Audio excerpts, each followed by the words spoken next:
Hello and welcome back to the Spook House. Oh, what's that, Doug? Oh, I just mouthed wow because as soon as you hit record, you went immediately into it. That was great. I mean, it's recording. What do you want to do? It's going. It's recording. The light's green. What are you gonna do? Hey, everybody. Welcome back to the Spook House. My name is Phil. This is my co-host, Doug. And tonight, we are gonna play a little game of overrated, underrated. And I don't know about you, Doug, but while I was making my little list here, I was like, this might get like slightly controversial. And I don't want it to. I just want to have fun. But Trick question. Controversial is fun. Okay, sure. To some degree. Yeah, that's a broad word. But yeah, we're just going to kind of talk about a bunch of different topics, movies, and decide if they are overrated, underrated, or properly rated. So, should be fun. I'm looking forward to it. Yeah, I think a lot of these movies deserve to get spoken about with the same level of nuance that we give, movie reviews and everything, because there's a lot of movies out here that are made and a lot of people don't agree with and then agree with. It's fun to discuss those like really controversial opinions, whether like someone hates something or you really, really love something, or some people don't line up with the general consensus of how everyone else feels. I'm curious to know where we match up on some things. I know we've talked about multiple movies for 4 years, the 4 or 5 years that we know each other, but and we probably mentioned them on the podcast at some point. But now we're going to go a little bit in depth. We're going to dive a little deeper. Yeah, into some of these movies. We're also going to look at this not just from our point of view, but like, the general view on some of these movies. Like, do they deserve this upper echelon status? Are there movies that deserve more of that type of status? So, I think the way that we're going to do this is, Doug, you can read off your list first. What's the first one you got for me? We're going to be as unbiased as possible too. We do tend to have strong opinions, but again, we'll discuss our opinions and then just the general consensus of the movie all around. By the way, I love that you printed out a screenshot of your Letterboxd account like a fucking boomer. I, at heart, am a 66-year-old senior citizen, hanging out in Italy with some salmon-colored pants, waiting for my bowl of plum tomatoes. This is how it looks. Oh, that's Listen, awesome. my work computer is a fucking ThinkPad, okay? This is the best I got. Does it have like the date and your battery percentage also? Oh, it has like all my tabs up. It has like my Gmail that I use for work, the show codes that I was working on, everything, pretty much. That's great. So I did my list on Letterboxd just to have it organized, but I'm not going to go and I alphabetize it on there, not manually, because they have an option for that, which I thought was great. You're becoming a regular king over at Letterboxd. Like you really, you're starting to put some stank on your reviews. Like stank. Put some stank on it. Do not go in there. No, I just think I don't know. I think it's so much fun. I'm not taking it seriously at all, but I do like to, rate and review movies and see what other people have to say about the movies that I watched, or just see what other people are watching. I think it's so much fun. Hey, you know what? Here's one. Do you think Letterboxd overrated or underrated? Oh, that's a tough one. I think there has to be some discourse with it, because a lot of people just assume that it's a bunch of like film nerds on there, film bros, and they're like very pretentious. To some degree it is. Sure. But really it's just like an app or a platform that you can to like raise awareness about movies that you haven't seen. To log it, it's very organized. A lot of people have like handwritten lists, which is cool too. I love handwritten stuff, but Letterboxd is just so, I loved like the user-friendly vibe of it. Like your watch list is there. You can make lists. You rate, review very easily. I don't know. I just like the whole atmosphere. Yeah, and also I like being able to see what you watched. And like you gave Dress to Kill a rave review, and I'm like, I've never seen this. Maybe I should. Yeah, and we usually So text about movies or like talk about movies on the phone and whatnot, but sometimes some things slip through the cracks. Like I think I yeah, texted you the other day and I was like, wait, no, I might have not. I saw you watch Up in the Air, and I was like, yeah, huh, that's love a that comfort movie. movie. I never saw it. I Yeah, never saw it, but I have it on my list. it's So I was like, great. damn, all right. If Phil likes it, I gotta check it Yeah, out. it's good. You know what? I think I'm gonna say that Letterboxd, as of now, is underrated. I think there's more potential for the platform to make it a little more like don't want to say like social media like, but I feel like there could be better interactive features. Like the other Right. day I was hanging out with my friend Julie and she's like, I just joined Letterbox. I was like, oh shit, add me. And she did, and I didn't get no notification. I'm like, well, Oh, where? really? I was like, how do I find you? So we had to go through this long process. I But do agree with that because like even when you go on your homepage or whatever, like the page it immediately opens up to, mhm, you see like a couple of your friends on there. They're like recently watched or whatever. And then when you scroll down, it's just a bunch of random people. Um, yeah, Sometimes I don't want to see that. I want to see mostly who like I follow on there. But yeah, it is the interactive portion. I mean, personally, I don't mind it just because I find it very different than like Instagram. Like Instagram, I think, or personally, I use for interaction and stuff like that. But like Letterboxd, it's yeah, just cool to read other people's reviews. It's like everyone's own personal like variety mag, like writing yeah. reviews, writing little articles or blurbs or whatever, and that's good enough for me. But if they do want to branch out, the interaction portion would be a solid start. Yeah, I don't want it to be like Instagram, but I just feel like there's some improvement there. I like the concept of it. So for that reason, I'm going to go underrated. We're going underrated. We're going underrated. So for those reasons, I'm in on Letterbox. I don't know. Box it, baby. All right, Doug, what is your first one? All right. So, like I said, I'm not going to go in alphabetical order. So this movie is one that gets a lot of love, a lot of praise. I feel like over the last couple of years, it's just now becoming like a mainstream type of movie where more people know about it. And Hmm. I'm going to start with this one first because I saw the mug you were drinking out of earlier, and I forgot about it and I wrote it down. I am going with Trick or Treat Trick or Treat? 2007, Hmm. directed by Michael Dougherty. Um, Overrated or underrated here? I mean, what do you think? Ooh, wow. Didn't expect I'm this one. coming out with the sluggers, baby. Oh, okay. You know what? God, look, I love Trick or Treat. I'm drinking my tea out of a Trick or Treat mug. I think with the amount of merchandising and um the honey dicking with the sequel that's supposedly been in the works It's forever, not gonna happen.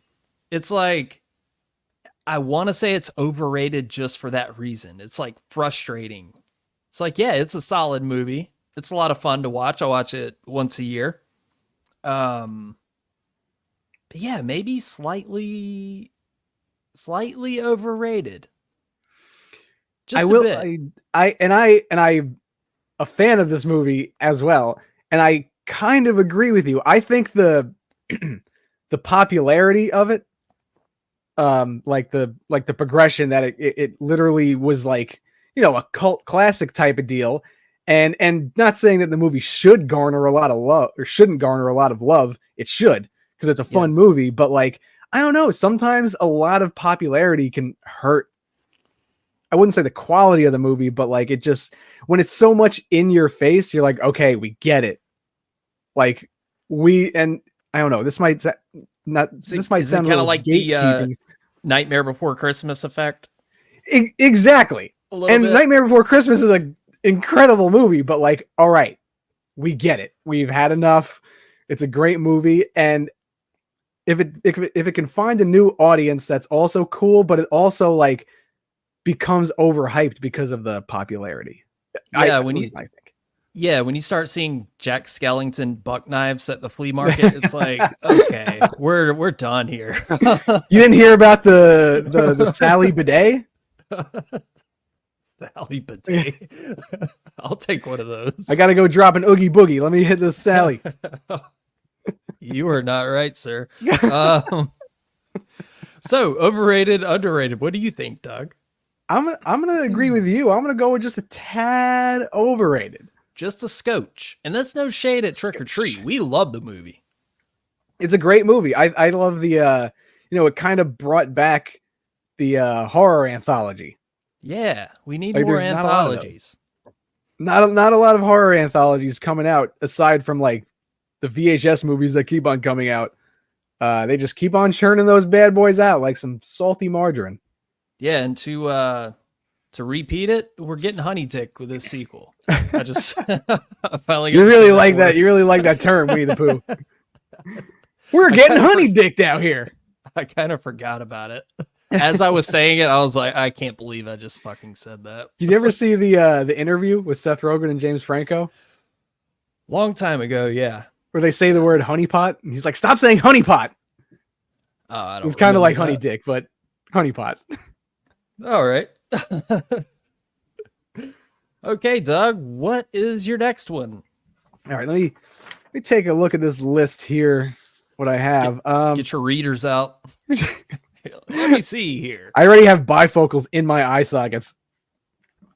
Just stare at it like this. All right, I'm gonna go for. There's a lot of good ones on this list. All right, I'll start with this one. Might be controversial. It's a cult classic that gets, again, so many people love it, and I do like it, but I don't know why it gets the overhype that it does. So I might get shot for this. Whoa. Sleepaway Camp. Yeah, there's a case to be made there. I think Sleepaway Camp 2 is better than the first one. I like Sleepaway Camp 3. I think I don't know. The third one was a little. It was just kind of mean spirited. It was pretty ridiculous. Yeah, it didn't like have that kind of campy charm. No pun intended. Campy charm of the first two. But as far as Sleepaway Camp goes, I'm gonna go properly rated. Okay, But that's just me. I could either go properly rated or just overrated because listen, I think the end of that movie, that like stinger, is what saves the movie, because that's like a pretty wild story and a pretty wild twist for the time that it was in. But everything leading up to it, it just felt like a very bland type of slasher movie. It just felt like there wasn't enough slashing. And I like the movie. I like the story. I think a lot of people also love it because Felissa Rose is beloved in the horror community. She is the nicest human alive. She is a sweetheart. Yeah, absolutely. But it just didn't give me that warm, fuzzy feeling like other movies from that era had. So I will say overrated, but I'm a fan of the movie, but not as much of a fan as other people are. Like, it's a fine movie. Mm-hmm. Yeah, I think if it wasn't for that ending, I don't think I would be into it that much because it was such like a shock. Right. Sorry, not to spoil Sleepaway Camp. Yeah, that's fair. I'd say properly rated. Doug says slightly under. Over. Okay. Oh, sorry. Overrated. Completely opposite of what I just said. Are you even listening to me? My brain is shit. I think I might be getting sick. Okay. You start zoning out during this episode. I'm gonna call timeout like that one time and be like, dude, I can't. You're like, yeah. Just keep talking. Like that fucking NyQuil just hit you. Just to give people reference, it's only 7:38 here. I slept like Eastern garbage Standard Time. last night. I feel like I might be coming down with something, but I'm good. Let's keep trucking. I'm okay. Keep on trucking. Yeah, if you Yeah. need to get some hydration, feel free to get up. Wasn't as bad as that one time where 20 minutes into it, I was like, hey, can we pause real quick? Dude, I think you I can't do this.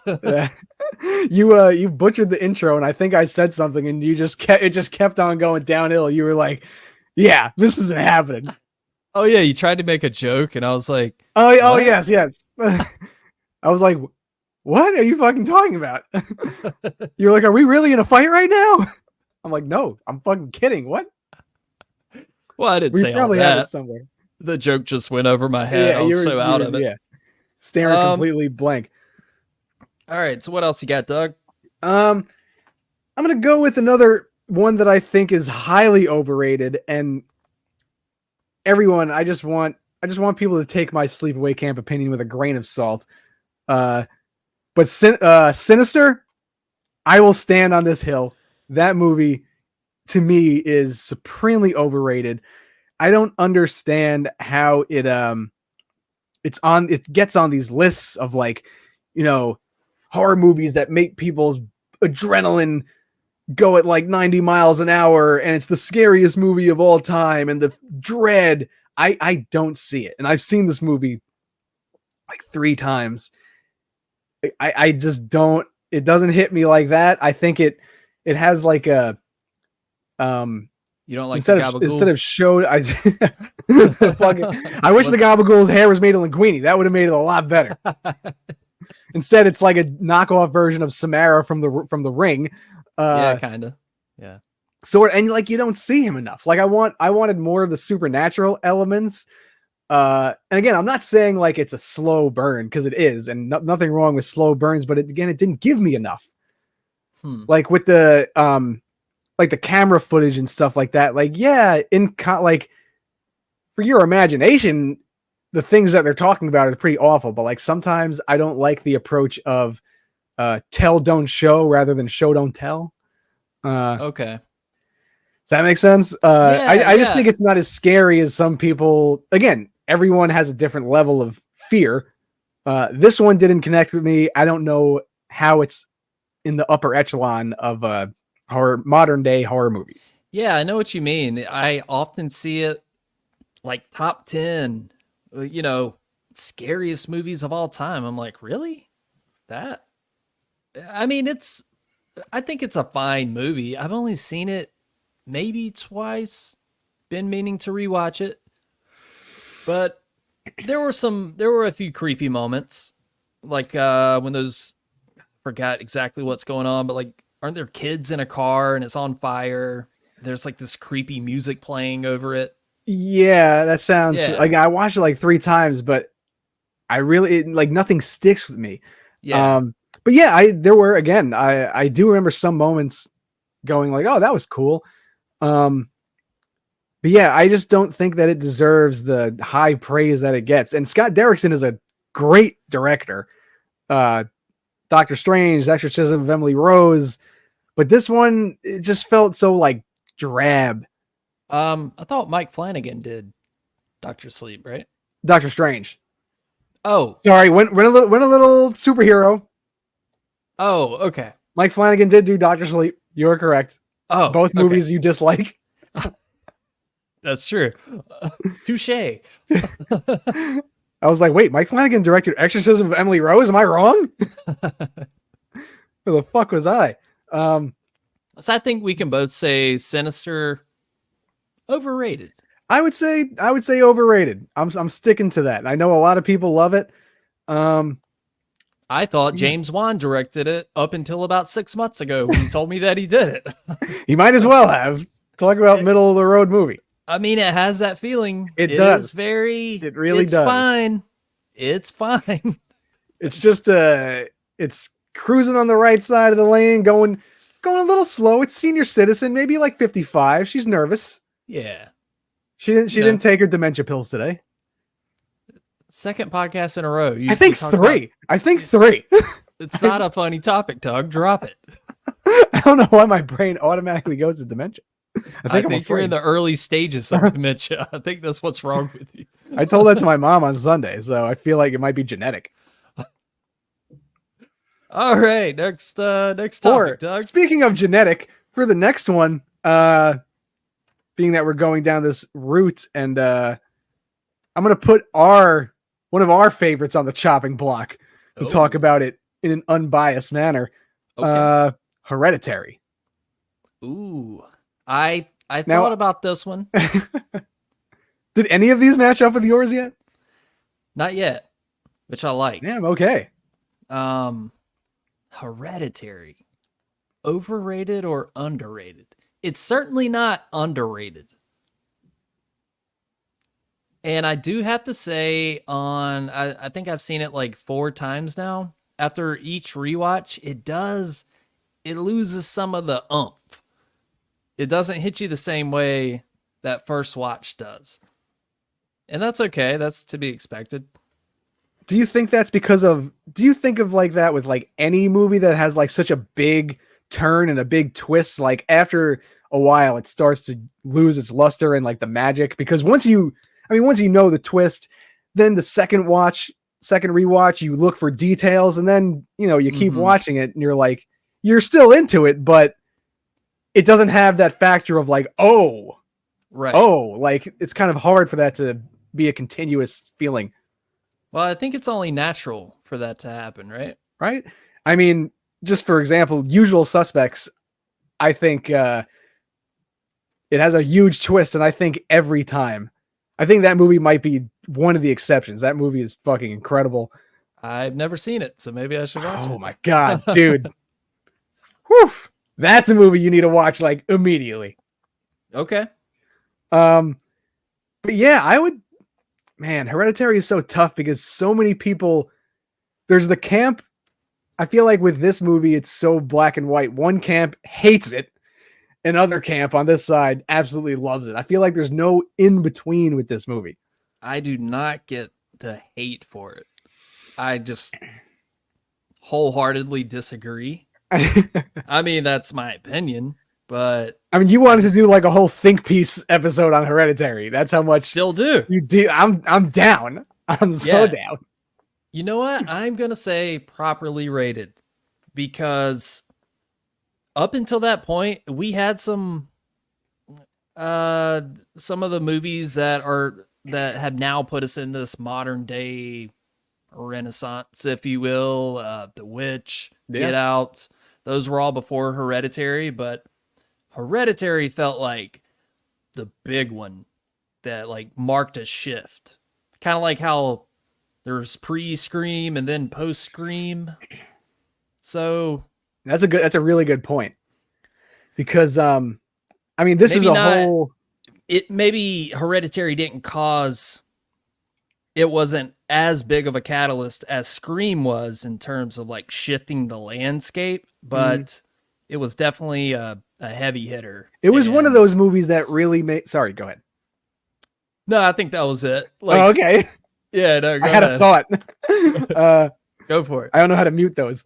No, I was gonna say you do have a good point. Because leading up to Hereditary, I mean, you had The Babadook, you had It Follows. Yep. That was a whole different style of filmmaking from what we were used to from like even the late 2000s, like even like the Evil Dead remake or stuff that was made in like 2012, 2013. It was almost like these, like every horror movie seemed like a D-lister, like not a lot of like staying power. Like Hereditary has so much staying power. Even if people do think it's overrated, I still think it doesn't get talked about enough. I feel like it kind of gets not forgotten about, but it's kind of hanging out in the background, like just on the outskirts of town looking in. I mean, to be fair, anytime a new horror movie comes out, like Talk to Me or When Evil Lurks, almost always you hear I'm not saying it's Hereditary or oh my god, Yeah, it's like Hereditary yeah. mixed with this, and I've done that myself. It's like a good referential movie. Yeah, but even then, I'll go properly rated. I will agree with you. I will go properly rated. I don't think it's overrated. I definitely don't think it's underrated. Yeah, properly rated. Yeah, and if you want a movie that you can like really sink your teeth into and do deep dives, that movie is a bottomless pit of just every time you watch it, there's little clues and hidden things throughout the movie. So Yeah. I think to compare it, I will say, in my opinion, I put it as a modern day Rosemary's Baby. I think 40 years from now, Hereditary is going to be that movie you go back to, that is just story driven and character driven and really makes you uneasy because it kind of has those same elements of like trust issues in Rosemary's Baby and Hereditary, which I think is pretty relatable, where people are just not understanding you and they're just like gaslighting you into thinking you don't feel these feelings and you actually are. I think Hereditary is going to be in the zeitgeist for till fucking 3020, whatever. I think you're right. Yeah. Properly rated Hereditary. Shout out to Toni Collette. Thumbs up. Toni Collette. Toni Collette got fucking robbed at the Oscars. Now, she's underrated. So, big time. That work that woman has put in ever since the 90s and doesn't get enough credit. No, she doesn't. I was watching random side tangent. This is one of these movie moments I always like cry at. And I always like put on YouTube. I always put on like the pageant scene of Little Miss Sunshine when they tell Abigail Breslin to stop dancing or whatever, and the family's just like dancing on the stage to Super Freak. Uh-huh. I just Toni Collette is fucking just brilliant in that scene. And yeah, that whole movie is great. I love that movie. It's one of the best, I think. But yeah, I don't know how many more movies you want me to say on this list, because I do have all right, go for it. a lot of this list, but I do want to know your opinion on this movie, because you did mention it about 5 minutes ago, and it's on my list. Oh, So I'm curious to know what you think about it. Get Out.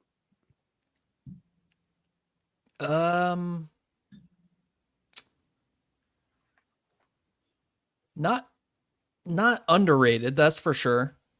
You don't think so? No, not really. I'm leaning towards a proper rating. Oh, proper. You're Proper. drinking your tea and you think that you're going to the sunken place. Are you going to think you're eating some ass there? Whoa. I would say it's underrated. Eating ass, overrated or underrated? We could go down this road if you want. Or The old properly dirt road. Or take that Ford 4x4 down that dirt path. Rugged, tough, steel. Hey, I grew up in the South. I know all about mud. Okay. Eating ass or a car commercial? Pick one. All right, let's all right, Wow, get all out. Let's get out of this topic. I don't know. I would say underrated, because I feel like as much, and again, it does get a lot of praise, but I feel like it's still not in the upper echelon of like top lists. And I think this movie, just like how you said, The Witch and Hereditary reinvigorated the horror genre. Get Out kind of, I see it as a reinvigorated like slasher movie. It's like a new stylized slasher. When you strip it all down, I mean, there's so many elements of that movie being a slasher movie.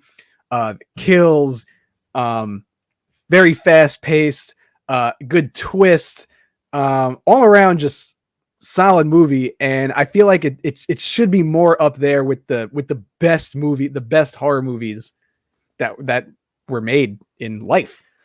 The rewatch factor on this is I watched it so many fucking times, and I was like, I feel like it's it's like a comfort watch almost for me. I would say definitely for me, maybe almost for other people, but I don't know. It still has its freshness to it. Like I could put it on at any time and be like, I love this movie. Yeah.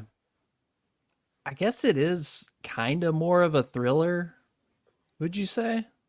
As opposed to like, I don't get slasher vibes from Get Out.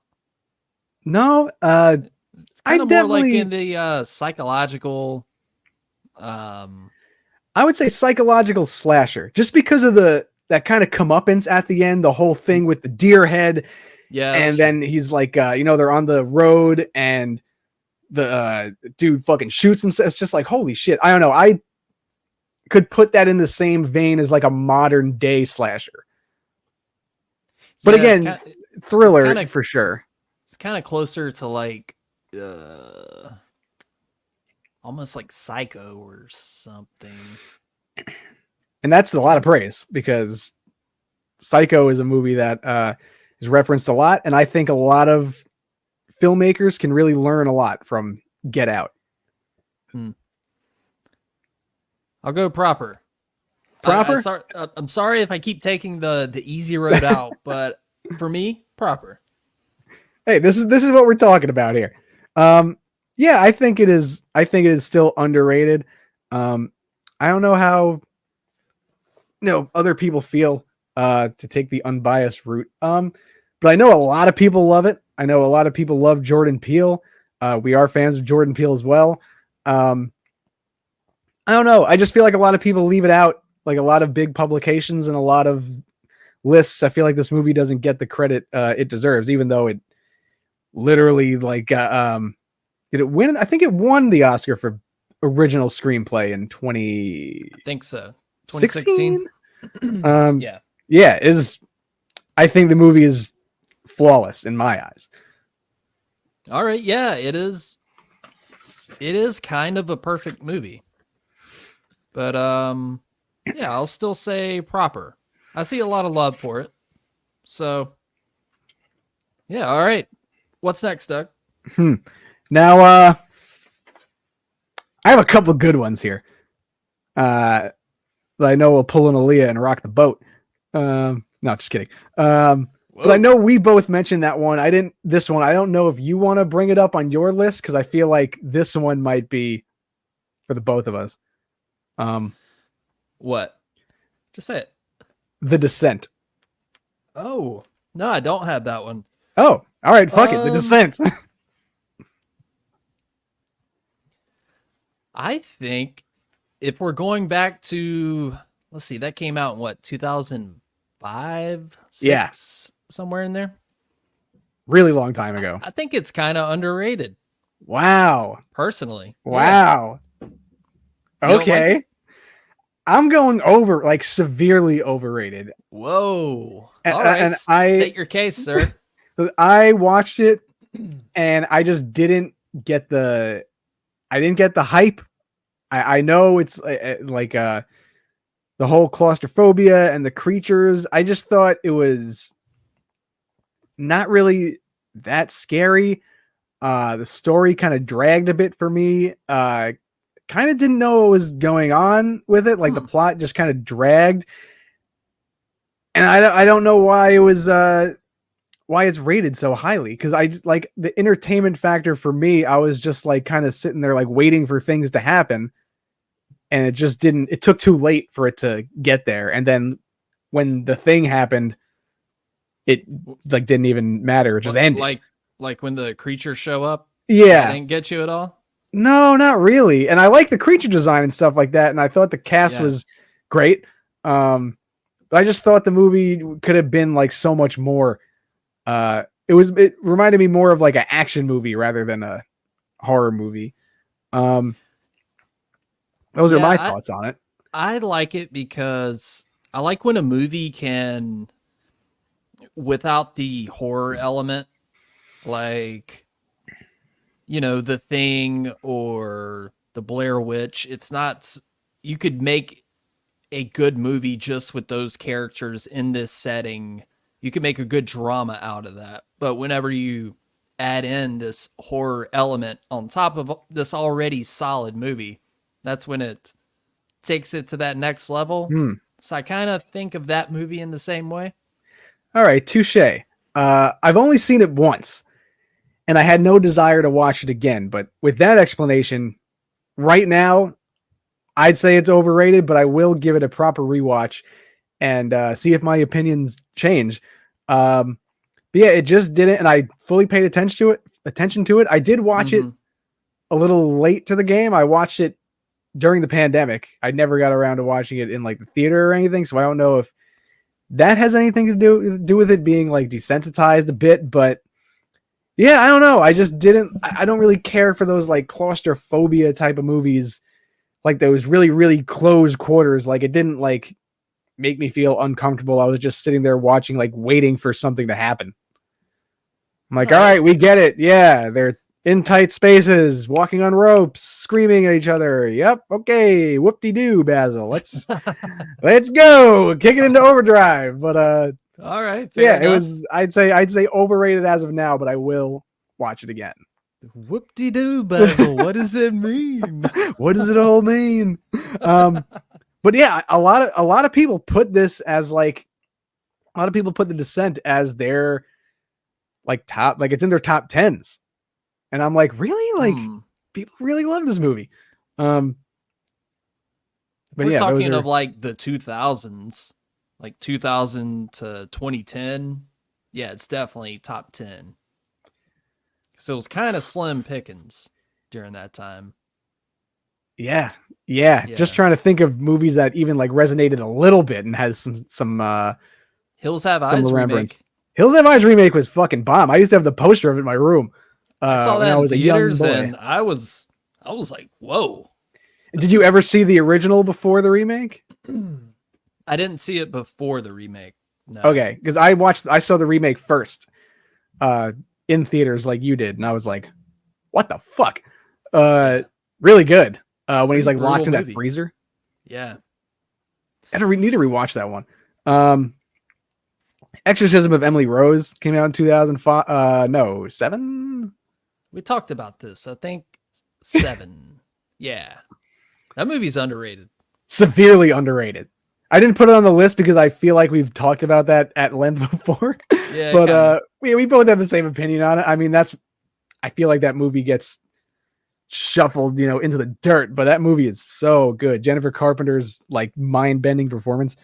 None like it. The courtroom drama with the exorcism stuff. All right. Shall I go with the next one? How many more movies you want to give me? Keep going. We're good. I have fucking 24 movies on here. This is the episode. All right. Okay. We doing it, baby. Let's see. Which one do I want to pick? Okay.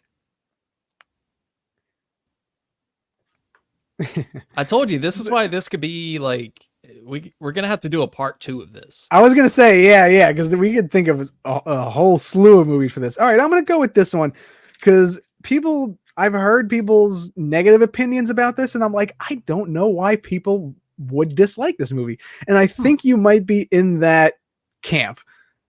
If I recall correctly, which I might not, the dementia and all. Cabin in the Woods. Oh yeah. I just thought it was okay. It was fun. I think that movie is so like uniquely done that it doesn't get enough credit. I'm gonna go properly rated. I'm not gonna say it's underrated. I know a lot of people like it, but you wouldn't go overrated. Oh wait, sorry. Yeah. You forgot that's an option. Why am I confused? No, I'll say I'll be a gentleman. I'll go properly rated because I don't go with your real feelings. Okay, you know what? I think it is kind of overrated. I convinced you into. I don't get it. Let out your real feelings. This is like therapy right now. This is great.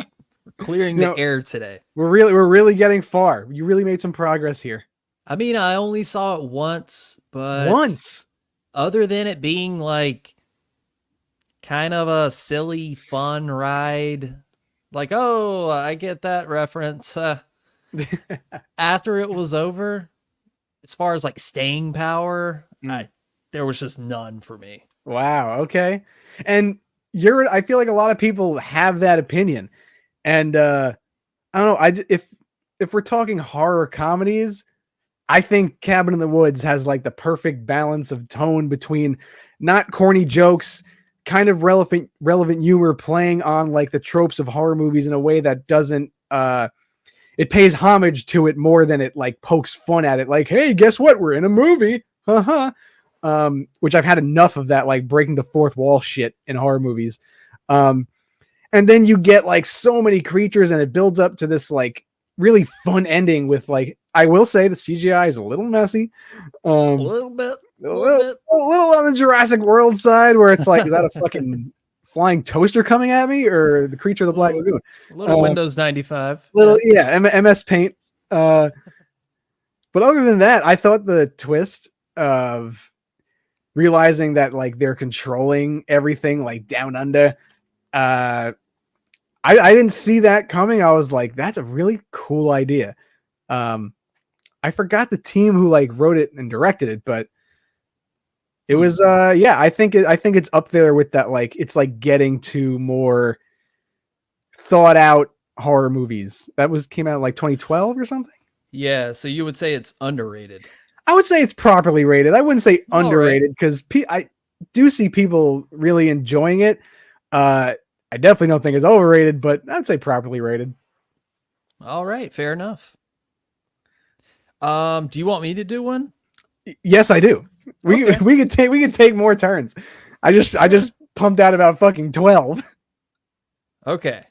Yeah, this is definitely gonna have to be like a part 2 episode. I just looked at the time and realized we were at like 41 minutes, but hey, we can keep on cruising, baby. Okay, here's a non-movie title.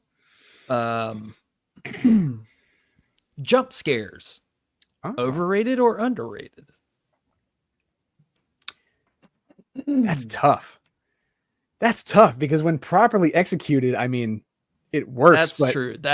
It's all about the execution. Yeah, and like the context of where the scares are. I feel like there was a time where they were overrated, and now it's kind of we're kind of reeling back on that style of like horror movies to like really get you. Kind of like how like, you know, The Babadook, The Witch, Hereditary, Talk to Me, all those types of movies. They don't rely on the jump scare to get a reaction out of you. It's like legit creepy. Because when you think about it, we're going with the classic Texas Chainsaw Massacre really doesn't have jump scares. Maybe. Right? Maybe like 2? When he comes out of the fucking door and hits that chick with the hammer. That's not even so much as a jump scare. That's just a horrible thing you're watching happening in real time. Yeah. So that's what makes it so effective. Yes. So I would say jump scares in that context, I would say properly rated, but I think it could flip-flop. Sure. Yeah. It's all about execution. Was the jump scare earned? Yes. Like I watched earned is a key word. God, what's the fucking movie? I just watched it 2 nights ago. Any Blumhouse movie? Stop motion. Oh, yes. Yeah. And I saw one of the laziest jump scares I've ever seen. I was watching it and I'm like, oh, it's about to, okay. Already. It kind of takes you out of it when like, and a lot of, I will say a lot of James Wan movies are like this too. When the music starts to well up and you're like, something's coming. Thank you for letting me know. I would have liked to be scared. But yeah, there's just a couple things that could be tied back a little bit. But yeah, you said stop motion, going for just pivoting a little bit, talking about a newer movie. You weren't a fan of it. I've seen a lot of people give it 4 stars. Oh, so squeamish and creepy. I, however, was like, okay, let's wrap this up. I'm ready to go. I'm so bored. Yeah, I I haven't seen like a trailer for it or anything, but I keep seeing people like post about it saying like stop motion finally in theaters, however many years in the making or whatever. And I was like, this seems a little interesting. And then Yeah, I you were mean, like, yeah, snooze fest. it had some cool visual stuff and some good sound design, but story wise, it was just so fucking predictable and boring. And the ending was exactly what I thought it was going to be. I was like, yep, all right, can we go down? That seems like what happens when you have a 10-year-old script with no punch ups, apparently. But I do want to check it out. Yeah, everybody should check it out. I mean, a lot of people like it. I just happen to not be a fan of it. But yeah, we can talk more in depth about it after you watch it. But Oh, hell speaking yeah. of somebody we just mentioned, is James Wan overrated or Oh, underrated? you're just gonna pull out his name, not even a movie. Hey, I told I'm going off course here. Going off book. But overrated. I'll say it. And I like James Wan movies. Whoa. He's getting too big for his britches, if you know what I'm saying. Yeah, he has movie. I feel like when he works with a bigger budget, he's more likely to get get lazier. Because when you think about these small movies that he made, like Saw, Yeah. I think Saw is brilliant. I think it takes this small concept and then he expands on it, and just that first movie alone is like, wow, like this is really like an abstract thing for the time. The Conjuring, bigger budget than Saw, but smaller, but like, not Aquaman budget. That was a really, I think, rejuvenated the exorcism genre. And then a whole lot of it, again, the same tricks over and over. It's like, all right, Yeah, he's try great. something else. We've talked about this a million times, but he's great with the camera. He is he's like the Harlem Globetrotters of jump scares. He's got the razzle dazzle. He knows how to he's fucking dribbling behind the back and shit. But you're not gonna see the Harlem Globetrotters playing in the NBA finals. You gotta have the complete game. Okay? It's a real good sports reference. I don't Play know. Sweet Caroline. What's the song that the Globetrotters play? James Wan's like going down the court whistling while he's dribbling and shit. Right in between his legs, passing it to fucking, I can't think of the Globetrotters' name. I don't know anything about the Globetrotters.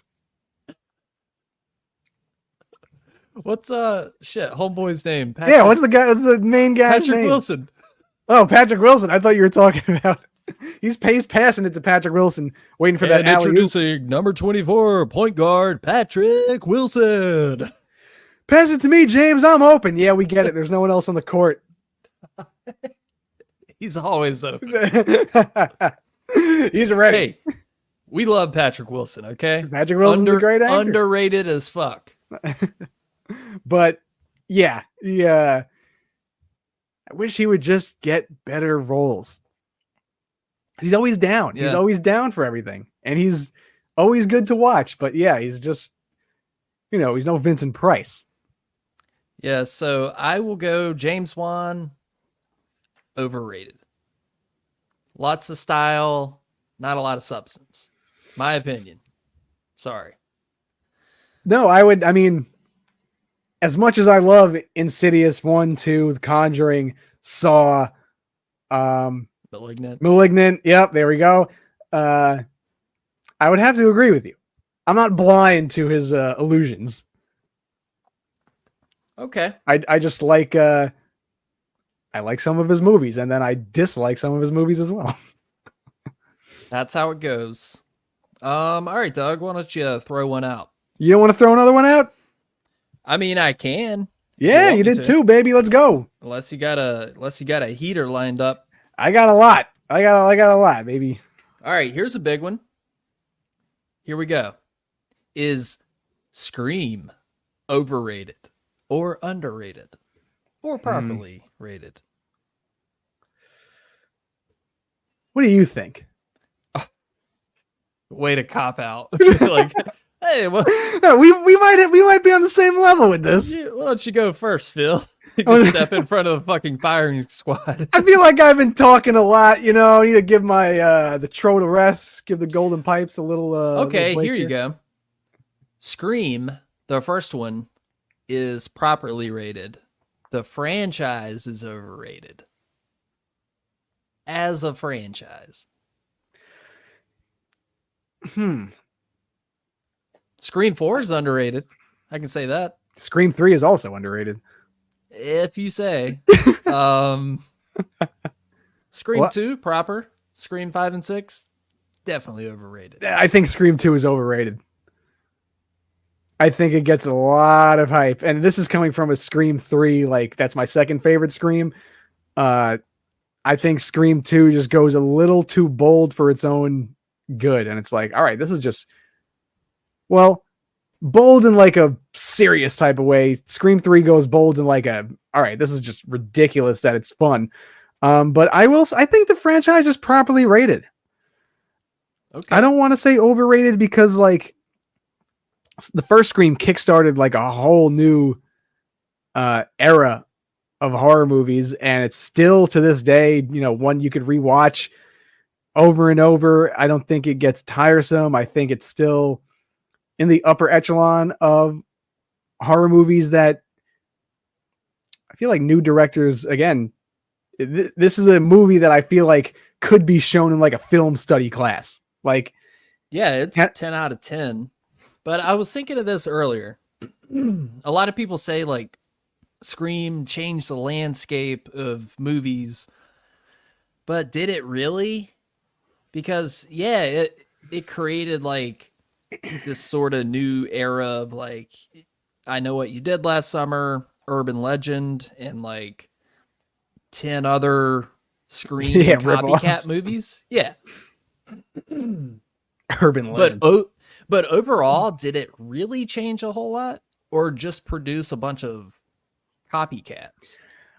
Scream is one of a kind in that And is it responsible for this forced humor and everything? Because they think, oh, we want to be like Scream. Let's throw unnecessary jokes in, even though that's not what Scream was doing. yeah, no, it was a complete social commentary on the whole slasher genre, and without being, again, the characters realizing they're in a movie in all these other movies. Like Scream had stakes. It was fun. It was natural chemistry. It was really solid writing. And I will say it's a one of a kind because, like you said, changing the landscape. So the opening of the movie, how, you know, they casted Drew Barrymore and they thought Drew Barrymore was going to be the lead, and she gets straight up yoked up in the beginning. And for that time, and I feel like even now, I mean, I think it's one of the best openings in a movie of all time, all genres. For sure. Because it's very shocking and very visceral. That kind of changed. It kind of flipped the genre on its head for a second. You're like, oh fuck, like this huge star is getting off in the first like 2 minutes. Holy shit. So I feel like that was kind of a big moment. People want to recreate these big moments in like the opening of a movie per se, but I think not a lot of movies did that after the fact. They didn't like capitalize on it. They just wanted to be, like you said, literal ripoffs of Scream. I think the best Scream ripoff, if you want to call it that came out of that era, and I have to rewatch this to really solidify this opinion, but What you thinking, Daddy? I think Cherry Falls is better than I Know What You Did Last Summer, Urban Legend, all those. I haven't seen it. It's good. Brittany Murphy. It totally got fucked over by the studios because this was around the time that like Columbine happened. So any sort of like high school / violence was like, no, we are not doing that. So did they not market it at all? Because I don't even remember this movie, like a trailer for this movie back in the day. Because there wasn't. There was no marketing. It got shelved straight to DVD. What do you know what studio it is? Was it like Universal or? I don't know. Interesting. Yeah, I'm gonna have to watch that movie. A lot of people I feel like are bringing that movie up to the forefront nowadays. I literally didn't hear about it like for years and years. I've just recently heard about it like a couple of years ago. Yeah, I had seen the the cover of it, which looks like shit. It's just That's like one of the reasons why I didn't want to watch it. yeah, because the studio didn't want to like put any money towards it after they made it. They're like, yeah, just whip up something in Windows and call That's it clip art right there. Yeah. So it never got its due. But anyways, back to the original topic, Scream, overrated or underrated? It's certainly not underrated. We can say that. No, Scream is huge. Yeah. Huge. All right, sorry. Huge, baby. Huge. So I'll go properly rated. I mean, it's a classic. I love Scream. I like what you said about franchise overrated, first movie properly rated, but I will say as a whole properly rated. I guess I was a little confused on how, not to sound like old man yelling at a cloud, but I think this is awesome that the younger generation loves Scream. It's like found a new audience. Yeah. Ghostface deserves to be seen by all generations, and I think they need to see what the magic was that everyone loved about it. And when they watch these new movies, they're like, what the fuck happened? Yeah. So Scream, properly rated. Proper. All right, Doug, what do you got? Oh, okay. Throw it back. Run it back. Let's see here. Not throwing it back on you, just asking another question. Oh, you could pull a Pretty Ricky and grind up on me if you want. Make some fucking, have me dripping Parmesan cheese. Anyway, I'm gonna go with the bit. I'm gonna go with the, yeah, that's not good. That's that mildew. Like that is called chlamydia. Okay. That fresh chlamydia from Italy, baby. Next topic, that sounds like a wrestler name. Sorry. Right. The chlamydia from Italy. Italy for Rambling Phil Jarman. All right, so I'm gonna go with one that is beloved in this moment. Okay. Right now. It's riding high, killed at the box office. People love it, but I see a whole lot of people not really feeling it, kind of calling it overrated. Killed it at the box office. Yeah, I'm going to go with, so we're going to do a little Terrifier. Oh, Terrifier 2? Or just Terrifier? Let's just go with Terrifier in general, but I guess as a whole, you could pair those two up. Just Art the Clown we could go with.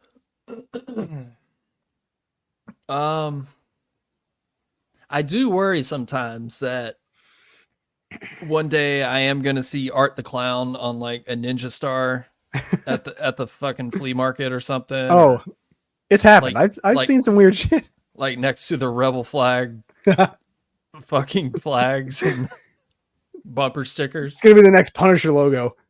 Yeah. Blue Lives Matter with Art the Clown. You're like, what? You're missing the fucking point. Yeah. Like completely. Even with the Punisher logo, you're missing the point. He kills cops. Anyway. Let's not get into that. Stop this flag, I'll eat your ass. Art the Clown is going to curb stomp your libtard son. It's like, what? When did Art the Clown become the symbol of patriotism? Wait, he's not, right? No, I don't think so. Oh, okay, God, I hope not. Jesus Christ. Because we're all in trouble if that's the case. Yeah, David Howard Thornton is very much liberal. I remember when I talked to him on the podcast once, we were talking about shit like after the episode, and he's anyways, to go down the political road here. But be a fucking nightmare. Yeah, would you say overrated or underrated for Terrifier? If Terrifier 2 wasn't such a huge step up from the first movie, I would say overrated. Like if they just churned out another kind of plotless movie, because the first one is there's not a whole lot to it. It's fun to watch Art and all his mannerisms, but Terrifier 2, they really try to elevate everything. And I'm going to say properly rated for now.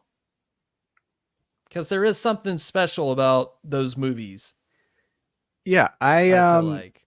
I do. There is something about Art the Clown that just like connects with people, and I think that's a testament to Damien Leone creating this character, something new and out of the blue, that is reminiscent of the old slashers, but a new character. And like, think about it this way. And I did hear a lot about people saying Terrifier has no substance, and you know it's for men who hate women, and it's mean spirited. I don't think it lacks substance because, like, think about Halloween and Friday the 13th. Yeah. There's not a lot of substance in the story. Right. And again, we love those movies, but like, it's not Whiplash or it's not like fucking Casablanca. It's not like this layered, textured story that you have to like think deeply about. Terrifier is like a complete throwback. And I think it's one of those movies that like, it started so small, people didn't even know about it. And when you watched it, it was like one of those movies that you like found at Blockbuster back in the day, and you watch it and you're like, why aren't people talking about this movie? It's fucking great. Yeah. It's just a balls to the wall slasher movie, and then they flesh out more stuff in the sequel. So I would say properly rated at this point, because it's still on an underground level, but it did like shake things up. At the box office, especially now that like Spencer's sells like fucking like koozies with Art the Clown on it. Do they really? They sell some Art the Clown shit. Yeah. Okay. Yeah. Well, not the Ninja Stars yet, but there's merch. Clown Lives Matter. I honestly don't say that out loud. That will be a shirt. straight out of Terrifier, like the straight out of Compton shirt or whatever. Wherever the fuck that movie takes place, I forgot. Straight out of Art's basement. Like, all right. Okay. All right, you want to toss one out? Sure. Here we go. Okay, just looking at my list here. I know your answer to this. You're confident. If I were a betting man, I think I would I'd be all in on this. Is Child's Play overrated or underrated? Oh. Okay, so I would say oh, you're ready? Like, yep. I would say overrated, but I honestly want to take the route that you took with Scream and say the first three as a trilogy is properly rated. Because there was a fluid, a fluid line of thought where it kept it kept the same story and it just progressed throughout. And then all of a sudden, I don't know when like Chucky became like fucking in living color, like Damon Wayans is the clown, just like throwing out quips, and like Jennifer Tilly's calling Redman, and I don't know where the fuck it turned into like a full blown comedy. And I was like, it very, very overrated in my opinion. But the first three, even Bride of Chucky is a fun watch, but it does get a little too silly at times. But anything after that, I just never cared for. Not the TV series. I'm happy for Don Mancini and everyone involved, and Brad Dourif. They're all great. It looks like they're having fun making it, but yeah, anything after 1 through 3, I don't really care for. Yeah. So as far as like Chucky's popularity,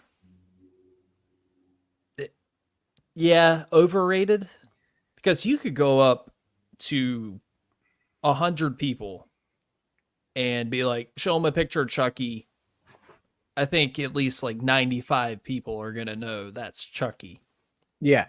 And to your point, I'll give a solid example of how Child's Play and Chucky is overrated. When we went to Halloween Horror Nights, and the longest line in the fucking park was the Child's Play maze. And we're like, what the fuck is going on? And we had Fast Pass. And it still took 45 minutes. I had to go grab a fucking Kit Kat the line and reach over to the fucking the snack cart because we were waiting in line for way too long and I was starving. I didn't see that coming at all. I think that's how this conversation started. I was like, is Child's Play overrated? You're like, yeah, it's fucking overrated. I've been standing in this line for 2 hours. It's overrated. Like, people really, again, I think it's something that like non-horror fans gravitate towards to some degree, where they like see it on a shirt and they're like, oh, that's cool, I'm gonna get that. Right. So it's just like everywhere. Yeah, Chucky's like he's like a mascot at this point. He's just like I don't fucking know, like a cartoon or something. Pretty much. And like to some degree, like, again, this is all like movie logic and suspension of disbelief, but I think suspension of disbelief can go too far. Like, all right, he's a fucking doll. Throw him in the ocean or something. Like, I get that he, has like, he harnessed powers, some guy possessed the doll, blah, blah. Toss him in the fucking ocean. He can't be that hard to defeat. Get him out of here. Yeah. Drown him. Are you really losing the battle to a fucking doll? But I do have to say, I mean, Child's Play 2 is my favorite of the franchise. I still watch that at least once a year. I thoroughly enjoy it. And I think I might like the third one more than the first. Dude, Child's Play 3 does not get enough love because that whole thing, first of all, you have Frank in there from Hellraiser. Yeah. And then you have I like seeing the progression of Andy grow up is fun to watch. You're like, oh, there's some continuity here. And like, he's really plagued by, this possessed doll and he can't escape it. And the whole army aspect is pretty different, pretty cool. A lot of kids exploding and shit. That's really fun. And then they just go like fucking off the rails. Yeah. Let's see Chucky having sex and talking about, I don't know, just cracking jokes. And I kind of miss when Chucky was just like a mean little bastard. It's fucking Andrew Dice Child's Play over here. Yeah. Oh, all right. I see. Chucky's like, hey, I talked to this broad, right? I put a ruler up her ass and say, how many inches is that? Oh, I don't even know what that means, but I mean, that's kind of that's kind of his accent. He's like, hey, tell this broad, kick rocks. Beat it, toots. Beat it, toots. You know what I forgot, by the way? Brad Dourif is in One Flew Over the Cuckoo's Nest. Yes, he is. Completely forgot about that. Brad Dourif, underrated as shit. So underrated. Yeah. I don't know what happened, but he should get more roles. Yeah. All right, Doug. Hit me with another one. Hit me with your best guy. Okay. Or do you want me to go for one? Hey, yeah, go for one, baby. Little intermission here. What food is overrated? All right, now you're going on like my tangents. Yeah, food is overrated? No, what type of food is overrated? Oh, type of food? If you dare say Italian, you motherfucker, you. Underrated or no? What'd you say? Overrated? Yeah, this is the game. Overrated, underrated. I don't know. I'll say Mediterranean is overrated. I went to. Is it overrated? I think so. I tried like several things. I got like samplers and entree, and everything was just pretty good. This was like one of the nicer Mediterranean restaurants. Like I ate the fucking grape leaves with the things wrapped in it, and I was like, this is okay. Yeah, I've been to a couple Mediterranean restaurants. I really don't remember it blowing my socks off or anything. I've never had falafel that like knocked my fucking socks off. I will say Greek food. I'm not really a big fan of Greek food. I would say Greek salads are pretty overrated.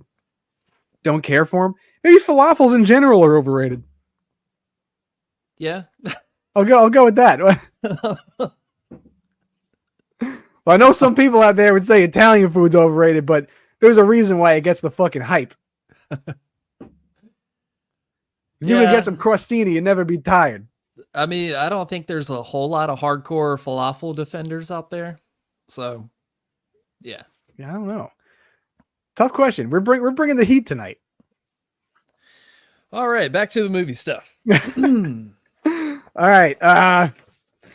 Let's see what else that's fun that I could pick out from this list here. All right, I'm gonna go with a good old holiday classic here. Let's do some Black Christmas. 74 Black Christmas. The OG. I would go. Might have to say underrated. I mean, to people like you and me and the people listening to this, yeah, we all know it. We like it, but to, the mainstream audience, how many think to watch Black Christmas at Christmas time? Yeah. I think it's funny how, like you said, Black Christmas is well known among horror fans. I think it doesn't get enough love as the slasher film that it is, that like slow burn, really unnerving type of slasher film. Yet there's 2 remakes that the studio tried to market. There is something there that studios see that think that mainstream audiences will be attracted to it, but like, again, they should just leave it alone. But you can't compare it to the original. I think it is highly underrated. And I did put the 2006 version of Black Christmas next to it on this list, because a lot of people would also say that movie is underrated. I've been hearing that recently. Like, apparently, you know what? I never saw it. Never. Okay, it's free on Tubi if you ever get bored. But doesn't it have like a pretty stacked cast? I saw it in the theater when it came out. I wasn't a fan of it. I rewatched it last year because I was talking to a friend on Instagram, Lexi, Cult of Craven. What up? She loves that fucking movie, and I was like, I think it sucks. She's like, watch it again. So I did watch it again, and it wasn't as bad as I remembered, but it's another mid-tier 2000s style movie. Holly also recently watched it and enjoyed it. And I think it's, I would go properly rated for that one. I wouldn't say underrated, like it's this hidden gem. But yeah, Michelle Trachtenberg is in it. Ian McShane is in it. I think someone else that's popular that you probably know, but I can't remember. All right. Yeah, I'll check it out. I just wish it wasn't called Black Christmas. Yeah. Like there's no reason for it. It has nothing to do with Black Christmas at all. Yeah. Sometimes movies get like, kind of dragged down by the name association. Association. Association. Why don't you shut my ass, dog? You want to shuck some corn? Sorry. Oh my God. By God, he broke out the corn on the cob. Now we're getting delusional. You know that thing that most people have where they're like, should I say this? No. I love that you don't have that. You're just like, let it ride. Dude, I've been watching Love on the Spectrum, and yeah, I relate to a lot of them. All right. Anyway, do you want to throw out another movie? Yeah, I got you. Okay. Oh, this is a big one. Let's go, baby. You ready? I'm fucking ready right now. Is Halloween overrated or underrated or properly rated? Halloween 1978, The Big Dog.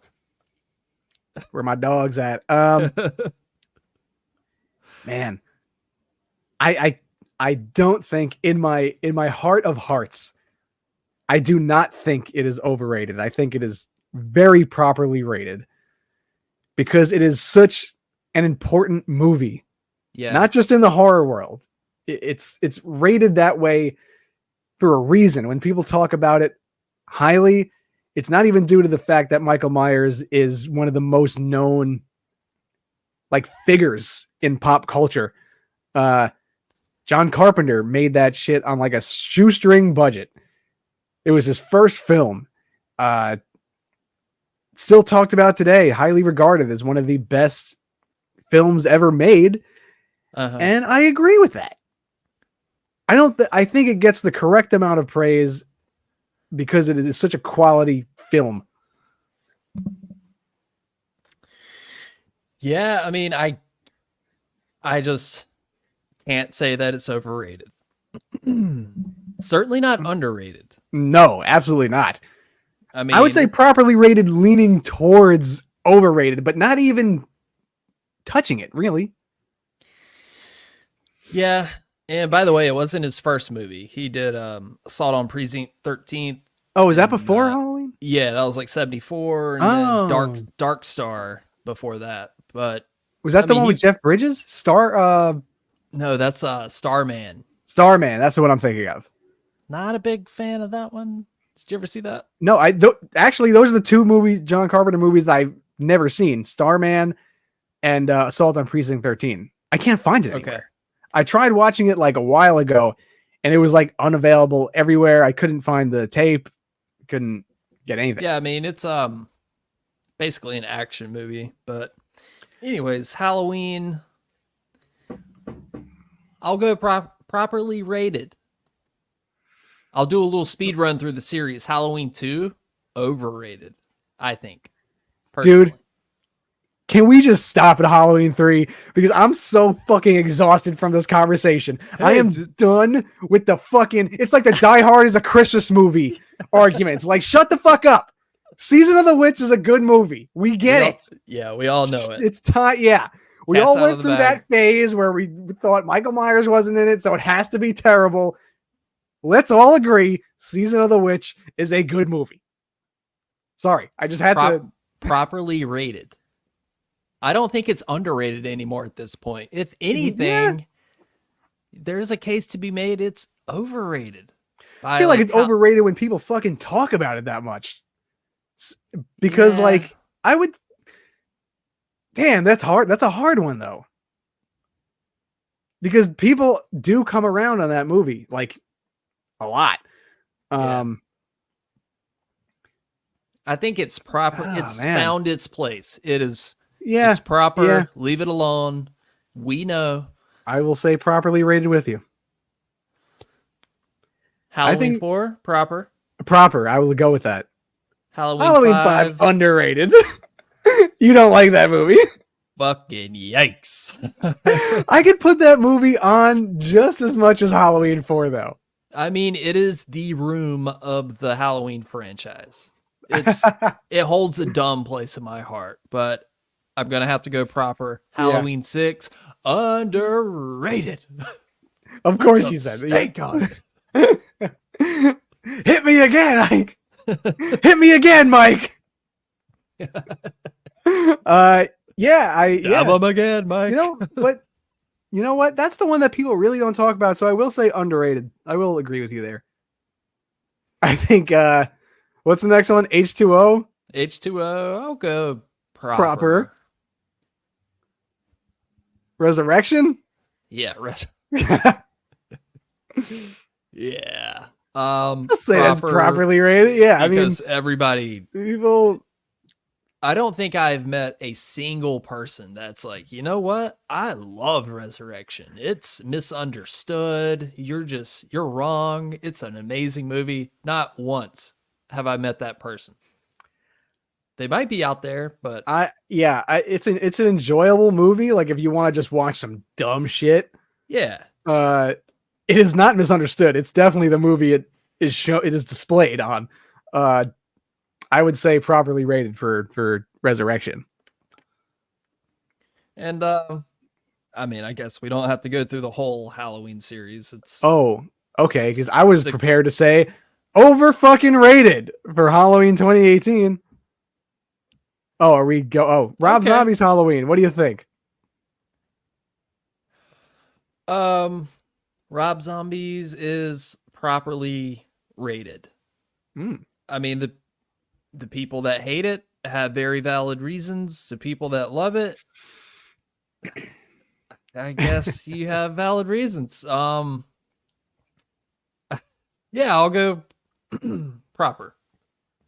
Even though Halloween Rob 2. Zombie's Halloween is anything but proper. I mean, that dialogue is hot trash. It's redneck Halloween, hillbilly Yes, it is. Halloween. As long as you take your mind off of there ever being a Halloween movie before it, it's fine. I'll say his Halloween, Rob Zombie's Halloween 2, underrated.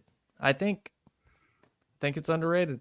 Yeah, somehow you like that pile of trash, but Like or is like a like strong like it more than the first Rob Zombie Halloween. That's a strong word, but there are a lot of things Tolerate. in it that I do enjoy. I think when Brad Dourif discovers Annie's body and has that breakdown and he's crying, I think that's one of the most powerful pieces of acting in the entire franchise. Top 3 easily. Maybe as far as acting might be the best. But I don't know. I'd have to think about that. Yeah, I think you need to think deeply. I'll stick by it. I'll say underrated. I mean, all the white horse shit, obviously dumb. It's not an amazing movie, but Yeah, the way they made Yeah. Malcolm McDowell's Dr. Loomis like a complete douchebag. I was like, what are we Yeah. doing here? yeah, I wasn't a fan of Malcolm McDowell in those No. movies. Dr. Loomis is supposed to be the one like to be the glue as to Yeah. why you like care, but yeah, that's didn't happen in Rob Zombie's Halloween 2. All right, Doug, why don't you throw one out? All right. you got over there? All right. What do we got? I'm gonna. I actually put this on my list because I wasn't sure if you were gonna bring it up. And since we talked about Hereditary, we're gonna go with another beloved movie by you. It Follows. Ooh, Unbiased opinion here. Underrated, overrated, properly rated. What do we got? it is my unbiased opinion that I testify upon thee on this day. The jury's watching. Don't forget. I think it's underrated. Underrated. Yep. You dick sucking What? toaster oven bathtub son of a bitch. Underrated. People think this movie is like The Exorcist. No, they don't. I don't know. I've read some articles and read some comments that make it out to be make me believe that people think this movie is god tier. I think there's a case to be made. Much like Hereditary, it has that rewatchability factor in terms of like if you want to dive deep on a movie and watch a few breakdowns of it and the level of detail that's hidden throughout the movie, it has that factor. As far as like just the atmosphere of it, it reminds me so much of Halloween, like the way it just takes its time. It's more about just atmosphere and vibe as opposed to action. Story and acting and yep.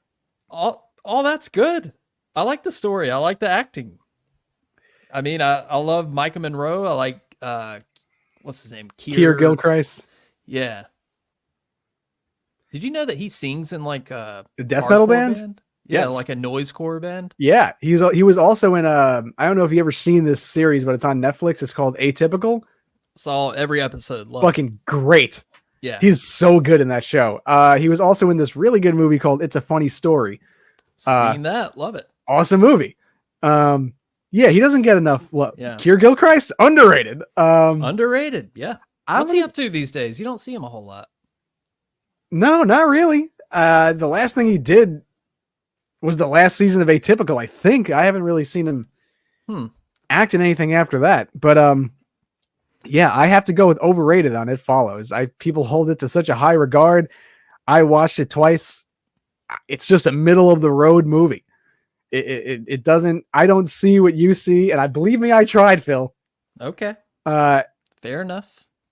I think the story was a little bit too vague, and they didn't really flesh a lot of things out for me to like care about what's going on. Micah Monroe was good. Keir Gilchrist was good. I won't say the acting was complete garbage. It was just all. It just felt like watching visual molasses. Like just nothing happened. Like Visual glasses. I like that. I was just waiting for. It was like a big amoeba on the screen. I was just waiting for something to happen. They didn't explain enough, and I was trying to. And I was watching. I was trying to figure out what was going on. I just didn't buy it. I just didn't buy what they were selling. I'll see the sequel. I'm okay when movies don't like explain every little thing. I like a little bit of ambiguity. And that's fine, but this was just all vague. To me, like I didn't like nothing was explained. And again, if the sequel fleshes stuff out a little more, I think that'll give a lot more context to the first one, and I'll appreciate it more. But yeah, I mean, the filmmaking aspect of it is really great. Yeah, I love the look of the movie. There's a lot of beautiful shots in it. The score is undeniably good. I think even you have to say like, and there's nothing. That's the one thing that the first thing that people bring up, disaster piece, the score. Yeah, it is a great score. But yeah, give me more of the movie. That's just me. It's not garbage. It's not a garbage movie. I'll take It Follows over fucking Megan, Black Phone, whatever else. Hey, Black Phone. That's on the list. I will say overrated with that one. That's one of those movies where I was like, I must be losing my mind. I don't see what everybody else is seeing. I just don't get it. Listen, I think I came out of that movie on a high. I was like, you know what? I really enjoyed this movie. I liked it, but reflecting back on it, Ethan Hawke was doing the most in that movie. And I think that's what carried it for me. Everything else surrounding it, middling, bland, safe. It's a safe movie, even though it has to deal with someone who kidnaps kids. Again, Ethan Hawke's character was well written. I liked the every scene with him in it, but like, overrated. Like everything else about it, like it's not I really don't know what else to say about it besides it is just not. I just don't think it's as good as people made it out to be when they first saw it. I think people gravitate more towards Ethan Hawke's performance rather than like the weird Karate Kid plot of like the kid like fighting his way out of the basement. Like, all right.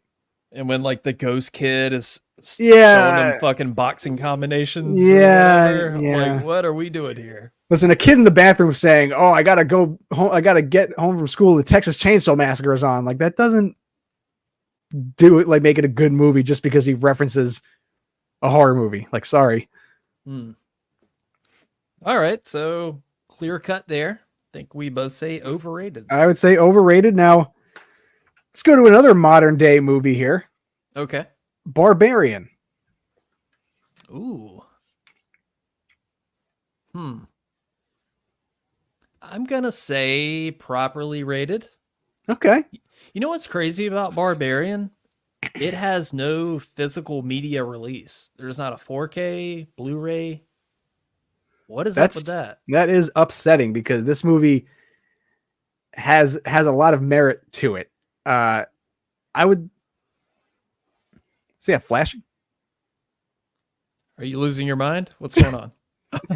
There was like, I think like a car drove past or like a ambulance drove past and I saw like something flashing. No? Anyway. Where's my train of thought? Yeah. You're like a golden retriever. You're like, what was that? I was like, huh? Satan? Yeah, The Barbarian is one of those movies that was a surprise hit, and I was surprised with how good it was. It was kind of it was a fresh take on that type of like, at first it seemed like a home invasion movie, but they kind of flipped it on its head with a twist and it became like a creature feature. The acting was great. I like how Bill Skarsgård was like, Billy yeah, boy. let's put my name on the poster and then just bash my face in the wall immediately. That I thought was a really good idea, and kind of in the same vein as how the opening of Scream was. You cast this A-list actor and kill him off. And I forgot the name of the actress, but she was fucking great. Yeah.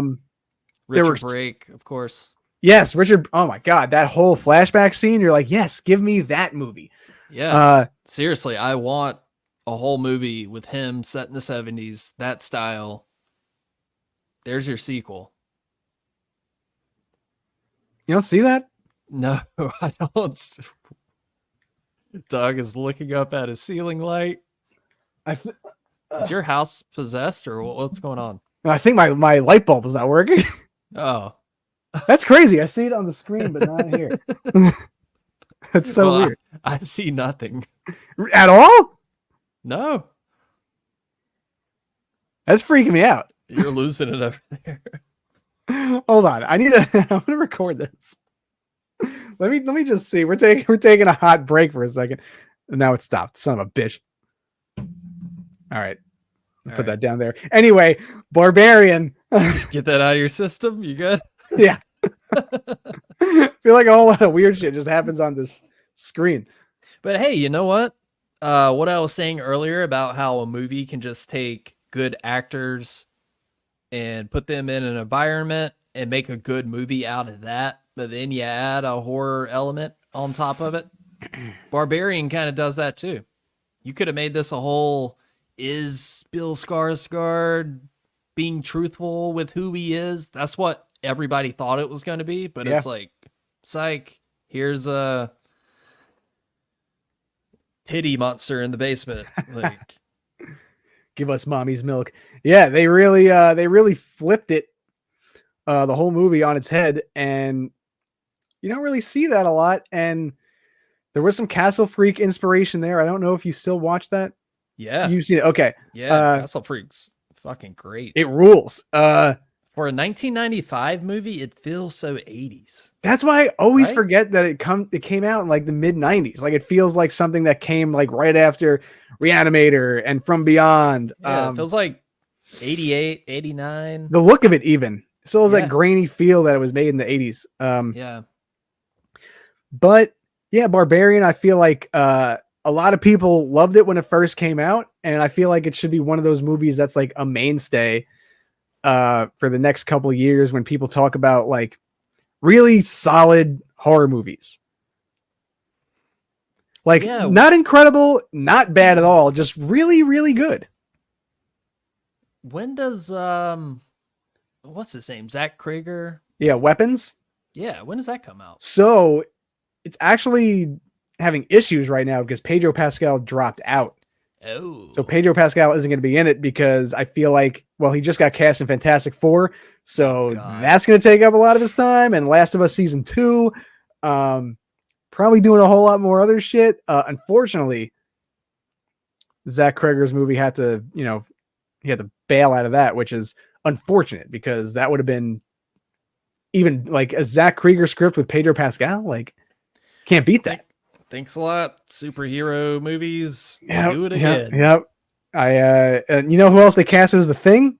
Eben Moss Backrack from The Bear. So once again, swept under Marvel's wing of mediocrity. Hey, superhero movies, overrated or underrated? I don't think you even have to say, and I like superhero movies. I mean, I kind of want to watch Madam Web just to see how bad it is. Don't. Just don't even. It's not even worth making fun of. It's just a nothing burger of a movie. And Sydney Sweeney, I feel so bad for her because she is a phenomenal actress. stuck in a bad movie. She got the short end of the stick there, and I get it. I get why you would want to take that movie. You know, being in a superhero movie is probably fun. Dakota Johnson Sure, is it a pays well. bum. It pays very good, but Sydney Sweeney, she's too good. She doesn't need that shit. Fucking bum. Dakota Johnson is a bum. I will stand by that. 50 Shades of Grey, Peanut Butter Falcon, Madam Web. Eesh. Never saw any of those. Yeah, she just can't act. 3, 4, 5, 6. I don't know about you, Doug, but I have like 10 left. How many do you have left? Because we are at an hour 35. So we should probably start wrapping it up here. Look, we can do this again. This is fun. I have a decent amount, so we could do like 2 movies each or 1 movie each. All right, let's do 1 and 1. Okay, perfect. Are you gonna go first? Oh, I can. Okay. All right. I feel like we've talked about The Exorcist enough.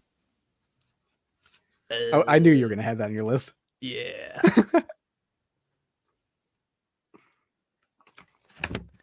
The Blair Witch Project. Overrated or underrated? You got that up there? Got that on the list, baby. Nice. Fucking. Okay.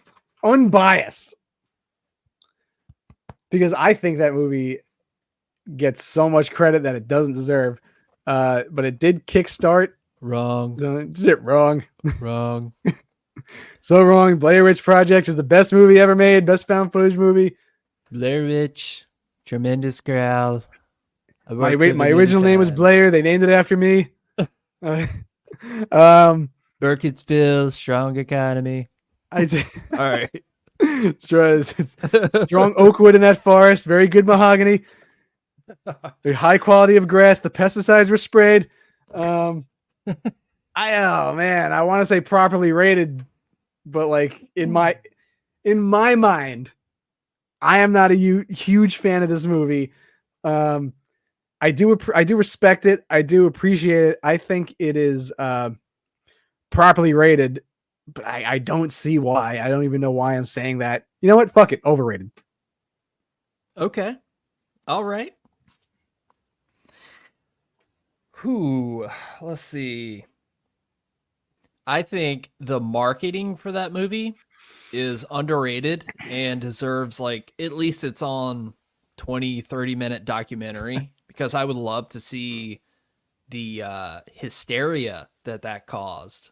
Because I think it does get enough credit though. People always talking about the marketing campaign that this movie did, and it was brilliant. You know, it was word of mouth. It was really creating like a fear. I mean, it came out at the right time. It's like people were just starting to get the internet. Yeah. You know, that's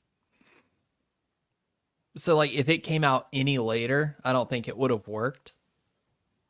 It was good. Timing is definitely a factor. Yeah.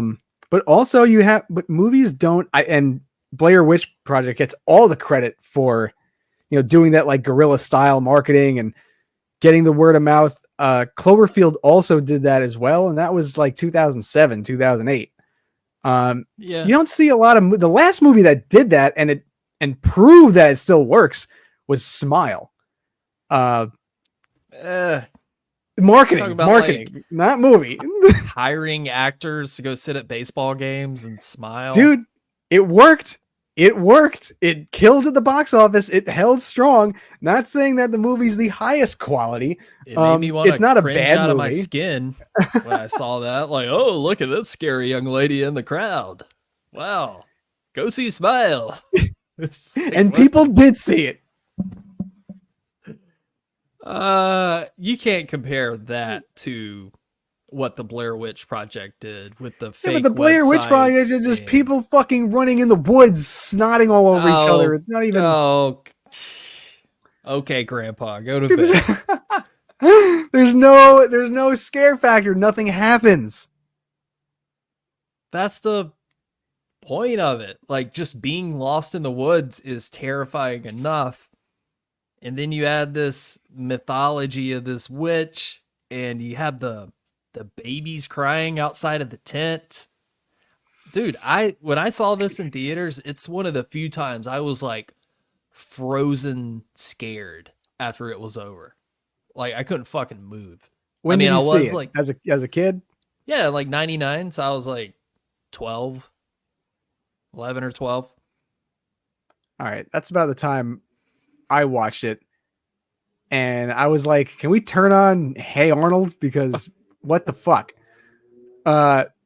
Again, and I know that I'm a fucking hypocrite because I do like Skinamarink and nothing happens in that movie. For real. Okay. I know when I'm being hypocritical. You're over here talking about, hey, let's have something fucking happen. And you're like, dude, Skinamarink, I couldn't finish it. Like, dude, I was what? petrified of that movie. It just didn't like. It was just the way it was presented and the people just whining and crying. It just annoyed me. I mean, it felt real though. But yeah, but I just didn't care. Okay. Again, I appreciate what it did for the found footage genre, the marketing wise. It is the quintessential found footage horror movie. Yeah. Overrated in my opinion. And I think it still holds up. I watched it like a year or two ago with the lights out, and I was like, I'm a little fucking freaked out right now. Just a bit. Damn. Just that might be that nostalgia creeping up in your stomach. Maybe so. I will say Blair Witch 2, Book of Shadows. There's a case it's underrated. I haven't seen it, but I slightly. I will do a rewatch of Blair Witch and then watch the sequel. I haven't seen the sequel. I promise I will. You never. Hey, I watched The Void. I could text you tomorrow and be like, dude, I just saw the most amazing movie. I need you to watch it. You're like, oh, I'm going to check that out. Never Dude, do. Speak no evil. I'm so mad at myself for not watching this sooner. But before we get off the topic of Blair Witch Project, I will compare it to I will compare it to Nirvana in the sense that yes, they were influential and made a big impact with what they did, but they are not the best at it. Okay, I see what you're saying. So what do you think is the best found footage movie then? Cloverfield. You know what? I haven't seen Cloverfield probably since it came out. I think that movie's flawless. I honestly think so. I think it is. I think there should be a Criterion Collection edition of Cloverfield. It is masterful in suspense. It's the American monster movie. We don't have a Godzilla. Cloverfield is our Godzilla. They fucked up all the other movies by it's in the same universe, but like it's connected. Just make more Cloverfield movies. I mean, put the monster in it. 10 Cloverfield Lane was good. I never saw it. It's solid, man. Like John Goodman as a villain. And I'm not opposed to watching it. I was just so pissed when I'm like, is it a Cloverfield movie or is it not? I mean, it takes place like in this bunker the entire time. So. And then when she goes outside, it's like these weird things, like weird, like alien. I don't know. I haven't seen it. Did you ever see Super 8, by the way? I never did. I thought it was a pretty good movie. It's kind of like, well, you don't really like this movie either. I will say it's like E.T. meets the Goonies. Why do you think I hate the Goonies? Didn't you say you don't like the Goonies that much? We've talked about this 4 times at least. You're like, you hate the Goonies, right? I'm like, never said that. Fuck, who said that? I mean, I think it's okay. I don't have that same nostalgic factor as a lot of people do. I saw it like older. Okay. Yeah, I mean, it was an 80s movie, but I'm pretty sure I saw it when I was like probably 9 or 10 around there at my friend's house. TJ Crosby, Hollyhock Road, Levittown, New York, 11756. Represent. Very specific. Thank you. Hope that's not his address still. But yeah, I feel like Super 8 would be a good watch too for you. All right. J.J. Abrams makes good monster movies. Putting it on the list of movies that you recommend that I will watch because I value your opinion, and that's what friendship is about. Listen, Unlike I watch some movies. of us, What movies haven't I watched that you suggested? John dies at the end. That was the other day. You got to give me a little bit. That was like 2 weeks ago, sir. That was after You met got to Paul give me a Giamatti. little bit. All right. It's on my list. I have it on the list. I will watch it. Anything Okay. else? I value your opinion. I know there are others. I'll have to get back There's to probably you. others.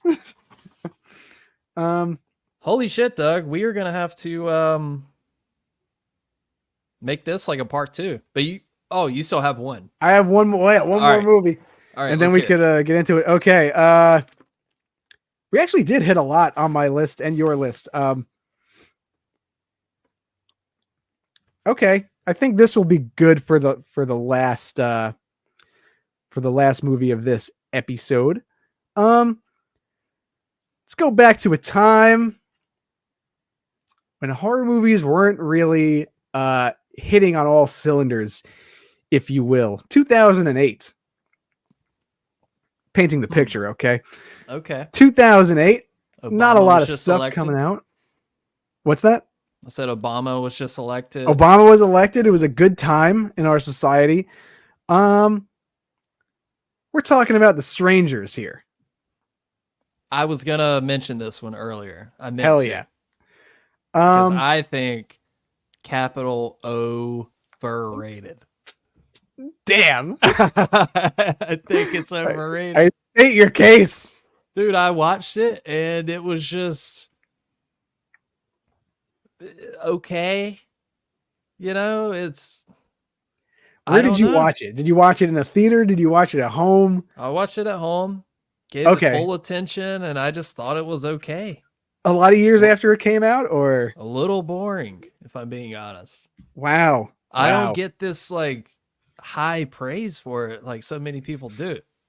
I mean, hey, we all have opinions. Yes. Whatever. I was going to say underrated. I think it's underrated. I think it gets swept under the rug and forgotten about. It came out in a time where there really wasn't a lot of great horror movies.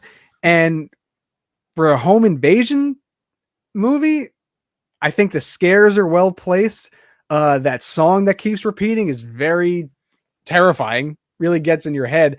It bottles up chaos in a way that's like really dreadful and makes it really intimate and small.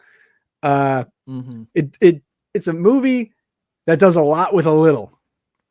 Okay. And that's hard to recreate. And I saw it. I want to say I saw it twice in theaters, but I think the first time I saw it, it was like the afternoon at like 2 p.m. And I was fucking terrified. And then I might have saw it first time I saw it was at night. And I got out of the theater. The second time I saw it the next day in the afternoon. What kind of sex did you have? You're like, no, I had, no, it was Twizzlers. Yeah, Twizzlers. Don't berate me like that thinking I had that garbage. It was probably Bunch of Crunch or yeah, I fuck with Bunch of Crunch. Bunch of Crunch is Yeah, all right. Overrated movie snack. Twizzlers. Gross. Disgusting. Yeah. It's like eating a garden hose. Yeah, get that shit at Leslie's swimming pool supply. That's disgusting. Yeah, anyone who likes Twizzlers, I question your judgment. Yeah, snow caps. Ugh. I used to love snow caps, but I would say overrated now. Mint flavored anything, get out Is of that my mint? house. Like peppermint patties? Like ice cream, mint chocolate chip. Disgusting. What about pistachio? I like Ashley likes mint chocolate chip and stuff. I have to like buy that shit for her. I'm like, is she over now? Here's your fucking toothpaste ice cream. Me and Brittany were talking about this yesterday, actually, about mint stuff. It's like overwhelming. The shit tastes like toothpaste. Unless it's toothpaste, I don't want mint. Here's your Colgate cookie. Yeah. Take that. What did Ben and Jerry's and Crest do a collab? No, Silly Sensodyne. now with chunks of Listerine strips. Ugh. Absolutely disgusting. Can't believe it's Arm & Hammer. Mint flavored butter. Oh. Yeah, disgusting. Get that the fuck out of here. You know what? Popcorn, overrated. Dude, okay. You might be mad at me. Or maybe not. So when I went to go see, I went to go see Lisa Frankenstein, and Yeah. I bought the Dune popcorn bucket, and it came with a free large popcorn. Dude, I don't like popcorn. I don't eat popcorn at the movies. Mm-hmm. I'll take a couple bites out of my friends here and there, but like I just don't like it. They gave me a large popcorn with it, and I was like, I don't want this. Yeah. So I just threw it out. I felt really bad, but I also felt ashamed, like telling the person, like, I don't want a popcorn. Like, yeah. So I just threw it out. But I got the popcorn bucket. That's all I Nothing wanted. wrong with that. Well, I wasted a whole lot of fucking popcorn. I mean, popcorn's pretty cheap to make, you know. Yeah, definitely expensive to buy. Not throwing out filet mignon or something. Yeah, I would get a filet mignon if AMC provided it. Yeah, popcorn, anything over a handful, I'm like, ugh, nah, I'm good. Yeah, it's just an annoying snack to eat. Kernels get in your fucking teeth. I can't taste popcorn. Like, I don't want to eat that for like an hour. Yeah, maybe they should add mint to it. That's something. You might need to sprinkle some mint on top of it. or get some like mint from like from the supermarket, some fresh mint. Sprinkle it. All right, Doug. I do want to say one thing. When I went to Nighthawk Cinema, they didn't have buttered popcorn. They put coconut oil on it. When me and Steve and his girlfriend went to see Beau is Afraid, he ate the. I liked it. Would you watch it again? Yeah. Wow. I would. You deserve a medal or something. It's a weird movie. I think it could have been a little longer, I think. But yeah, I'd watch it. Make it 5 hours. Why not? Really push the limits. But no, I thought it was a how many more movie. mommy issues do you have, Ari? Like, let's air them all out. That's why I can relate. Hey, right there with you. But it's like, after a point, it's like, dude, it's like you guys will literally make a 3-hour melodrama movie instead of going to therapy. They could just watch Lady Bird. All right, what were we talking about? Coconut oil on popcorn. Yeah, I don't know about that. It was weird tasting. Yeah, I don't know. Any kind of popcorn, just Yeah, caramel popcorn. I'm just not a fan of popcorn in general. I like a little bit of it, but anything over a handful, I'm like, I feel kind of sick now. Now, I will bring, top 5 things I usually bring to a movie theater: peanut butter sandwich, Italian hero. You're a fucking savage. I did. You bring in a whole hero into a movie. He said that like it's totally a normal thing. Dude, I've smuggled Italian in hero. Subway sandwiches, Blimpies, deli sandwiches. And I felt really bad when we went to go see, I think it was Texas Chainsaw Massacre 2. Me, Holly, and Steve sat in the back row, and I brought an Italian sandwich with fucking onions. And I felt so bad. Steve and Holly were like, what the fuck? They're like, it smells like onions. And I'm like, yeah, I probably should have thought that through. But yeah. Bring a Tupperware container full of boiled eggs too. Wouldn't put it past myself. I brought I watched Zone of Interest and ate a salad. Terrifier 2, I had Chinese food. How do you sneak that in? I just fucking walk in with it. What? I don't hide it. I used to hide it. I used to hide the sandwiches because they fit in my hoodie pocket. But if it's the summer or whatever, I just walk in with it. And if anyone says anything, I usually say I have low blood sugar and I have to eat. You are truly a unique person. I love you so much. I don't even know what to say. Well, I haven't had to break out that excuse. I just walk by and they don't say anything. I mean, that's a great excuse. Who's going to push back against that? Yeah, not the 18-year-old kid that's on his fucking phone. Yeah.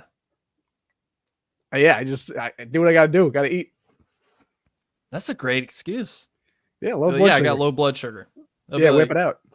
It's like, what are they going to do? Be like, yeah, do you have medical paperwork to show? It's like, no, leave me alone. Yeah, exactly. It's not that big of a deal. I know I don't fucking, and I used to work at a movie theater too. And I'm sure you're this way. I'm respectful as possible. I don't leave shit on the floor. Of course. Throw things in the garbage, spill something on the ground, pick it up. Movie theaters used to be they probably still are, but people are fucking slobs. They are. Yeah. Like, I can only imagine what their houses look like because even in the venue, people are just fucking filthy. We went to see Cocaine Bear. Oh. Right? It was okay. Yeah, I'd pass on that one. So like as the credits were rolling, I think there was like some post-credit stuff or something, but this guy who had been talking the entire movie, and had it not been Cocaine Bear, I would have like allowed myself to get upset, but I was like, you know what? Fuck it. Whatever. Yeah, let him have it. But he was obviously drunk. And when the movie ends, he stands up with his girlfriend and he knocks over a pint glass that he had been drinking beer out over. It shatters all over the floor. Like loud as shit.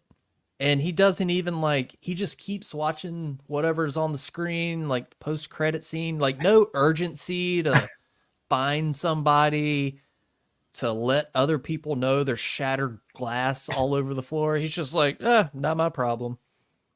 I'm like, wow, God, you motherfucker. Right? Like it just goes to show you that there's not a lot of decent people out there. Like if they're out at any establishment, they just think that it's other people's job to just clean up after them. They don't even try, there's ushers and stuff, but like at least give them some common human decency and just pick up a little after yourself. Sometimes you can't help that popcorn spills on the floor, but a fucking glass, like first of all, you're getting wasted during Cocaine Bear. Odd choice, but okay. I don't want to pick up glass. And lucky for us, the guy that was sitting directly beside us must have just smoking a straight up blunt to the fucking face as he was driving to the movie theater. It's like, great, we get to smell this the whole time. Thanks a lot, my man. He's probably falling asleep the whole time. I told you the time Steve threw popcorn at someone. I think so. What was the reason? So it was when we saw Everything Everywhere All at Once. That's right. The person on their phone. Yeah, just straight up having a normal business conversation. Steve he is not afraid to get loud. Steve's real New York. He was not. I've never saw someone get popcorn thrown at them. It was great. He took the route of being like, get off your fucking phone. And the dude was just ignoring him. And I'm like, I'm going to get someone. And I ran down the fucking hallway. It was like, there's someone on the phone. You need to kick him out, escort him out because he's ruining it for everybody. And it was a weird eclectic mix of people in that theater. Holly was sitting next to some two old women. Me, Steve, Holly, a couple next to us, and a couple people down below. But yeah, people can be assholes sometimes in movie theaters. Yeah, be respectful. Can. Yeah, be respectful. But damn, Doug, we got to do this again, man. This is great. This is a great template for an episode. I like this. Yeah, this is solid. I was also thinking. I mean, we could definitely talk about it. Because I have the air. 10 more topics here that we didn't even Oh, get to. perfect. Yeah, we could just keep this as a Spook House series. Sure. But it would be fun to go through like the decades and pick like, you know, the worst and the best maybe of like what came out of it. Yeah.